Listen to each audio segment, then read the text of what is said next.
యేసయ్యను చాలామంది అద్భుతాలు చూసి నమ్మిన వారే. కొందరు ఆయన అద్భుతాలు చేస్తాడని ఆయన దగ్గరికి వచ్చి ప్రార్థించేవారు. మరికొందరు అద్భుతాలు పొంది దేవుని కార్యాలను అనుభవించి కృతజ్ఞత లేనివారు మరికొందరు. అయితే యేసయ్య ఈ లోకానికి వచ్చిన సమయంలో 5,000 మందికి ఆయన ఆహారం పెడితే కేవలం ఆయన అనుసరించింది 500 మంది మాత్రమే.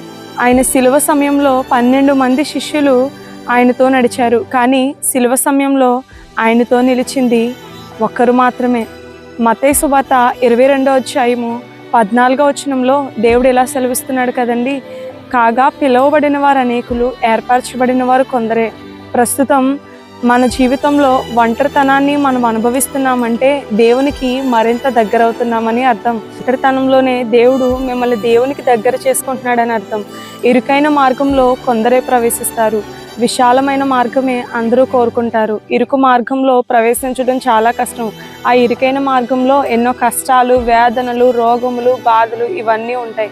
కానీ ఆ ఇరుకు మార్గంలో ప్రవేశిస్తేనే మనము దేవునితో నడిచిన వారం అవుతాం, మనము సిలువను కోరుకున్న వారం అవుతాం, దేవునికి మరింత దగ్గర అవుతాం. మరి మీది ఏ మార్గం? కింద కామెంట్ చేయండి. ఈ మాటలు దేవుడు దీవించునుగాక. ఆమేన్.